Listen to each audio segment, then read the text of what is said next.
Good evening to you all. दोस्तों, emotional stability brings about a very high degree intellectual status, and that's more than enough to carry your work up to the final stage of success ladder. And that's exactly the matter of today's video, which I had titled as Intellectual's Stability. Actually, its title has to be Emotional Stability, but I had diverted it to intellect. That's why only the title is Intellectual's Stability. Means intellectuals की जो stability है वो किस level तक होती है. Now, how come it can be established, intellectual stability?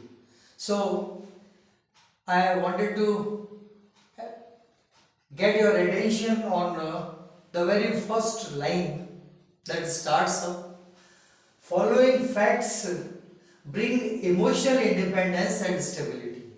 Mind it well, emotional independence and stability. This is the only thing that brings about intellectual stability, means intellect to someone. So let me repeat this first line: following facts bring emotional independence and stability. तो यहाँ पर दो facts हैं, उन दो का एक resultant है जो कंप्यूटर की रिटर्न की के फॉर्म में दिया हुआ है. आगे रिटर्न की से इंडिकेट हो रहा है. Let me see them as a whole, first part and second part. First point: immeasurable things of life are only visible. Means there are certain things which cannot be measured, but they are visible only. कुछ चीजें major नहीं हो सकती लेकिन दिखती जरूर है. So immeasurable things of life are only visible. सिर्फ दिखाई देती है. अब इसका counter part second fact: science सिर्फ मेजर करता है चीजों को, and that's why only science defines things by facts only. Measurement एक फैक्ट है, उस फैक्ट के बेसिस पर ही, अकेला फैक्ट के बेसिस पर ही साइंस इस चीज को डिफाइन नहीं कर सकता. What? Immeasurable things of life are only visible. Means as per the concepts of science, these are immeasurable, some facts. So immeasurable things of life are only visible, just visible, सिर्फ दिखती हैं. On the contrary, science defines things by facts only. Science चीजों को सिर्फ facts की तरह ही define करता है, फैक्ट के बेसिस पर ही डिफाइन करता है, उसकी लिमिट है. And henceforth the result is what intellectuals bring in their notice. Hence, the disbeliefs must be denied. बहुत सारे disbelief होंगे लेकिन उनको भी deny करना पड़ता है. Means disbelief जो है उन points पर भी belief के फॉर्म में सोचना होता है. Means उन्हें भी belief की तरह लेना होता है. जिस चीज को नहीं मानते वो भी होती है. So, hence the disbeliefs must be denied. Deny होने ही चाहिए. डिसबिलीफ को भी नकारना ही चाहिए, डिनाई करना चाहिए. डिपेंड करता है. This is first point of intellect. Intellect का पहला पॉइंट है, सबसे पहला पॉइंट. दूसरा point: we feel gratitude in higher mood. Means good mood, इसको हायर मूड कहा है. और उधर बैड मूड जो है लोअर मूड में टर्म किया है. So we feel gratitude in higher mood. अच्छे मूड में होते हैं क्योंकि किसी ने हमारी मदद की होती है, तो ग्रेटिट्यूड यानी धन्यवाद की भावना हमारे अंदर होती है. We feel gratitude in higher mood. Higher mood में जब होते हैं तो. On the contrary, we create dignity in lower mood. जब हमें कहीं अपमानजनक बात महसूस होती है तो भी हम अपनी डिग्निटी बनाने की कोशिश करते हैं.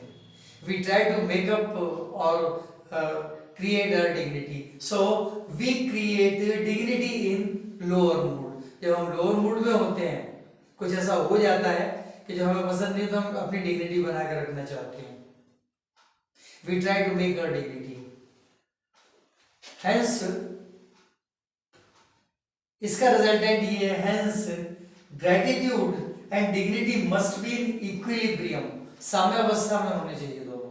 ग्रेटिट्यूड भी हो उस समय, लेकिन वो किसी दूसरी चीज के लिए ग्रेटिट्यूड अगर है तो वो एबोलिश ना हो कि एक जगह कुछ गलत हो गया तो हम ग्रेटिट्यूड को ही भूल गए. ऐसा नहीं है. किसी एक जगह गलत हुआ है, किस कारण से हुआ वो उसके ऊपर है, करने वाले पर, जो उसने गलत किया है. And that's why only hence gratitude and dignity must be in equilibrium. साम्यावस्था में होना चाहिए. केमिस्ट्री का टर्म है ये, इक्विलिब्रियम. दोनों में इक्विलिब्रियम होना चाहिए, जरूरी है. एक जगह कहीं गलत हो गया इसका ये मतलब नहीं है कि हम दूसरी जगह थैंकलेस हो जाएं, नाशुक्र हो जाएं. We ought to be thankful to some good conditions. अच्छी कंडीशंस के लिए. कुछ नहीं तो भगवान का तो शुक्रिया अदा करें. कई बार तो ये भी कहा गया है कि जो बुरे लोग होते हैं वो हमें कुछ अच्छे लेसन्स देके जाते हैं, सीख देकर जाते हैं. So gratitude and dignity must be in equilibrium. ये इंटेलेक्चुअल्स का सेकंड पॉइंट है जो वो हमेशा रखते हैं अपने साथ, हमेशा रखते हैं. नाउ थर्ड वन, ये थोड़ा सा कॉन्ट्राडिक्टरी हो सकता है, इसीलिए इसको आखिर में लिया है. Fact isn't bound to the possibilities. जो फैक्ट है वो पॉसिबिलिटीज से बंधा हुआ नहीं है. अब इसका काउंटर पार्ट दूसरा देखिए, opposite. Imagination is bound to the possibilities. Imagination possibilities से बाउंड है. भाई ये इसलिए, ये फैक्चुअलाइज क्यों होगा? इमेजिनेशन या पॉसिबिलिटी ये फैक्चुअलाइज क्यों होगी? तभी तो लोगों ने कहा है कि फॉलो योर ड्रीम्स, अपने सपनों का पीछा करते रहो. Means act properly to get what you have in your dreams. And that's why only the resultant act that the intellectuals always fear is some possibilities surely factualize. कुछ possibilities factualize होती ही हैं. ये तीन facts जो intellectuals हैं हमेशा उनके साथ मिलेंगे. बस आज यही बताना था. पसंद है तो सब्सक्राइब करें, लाइक करें, शेयर करें, कमेंट जरूर करें. आप पर है. आज इतना ही. In the next coming video. Good night.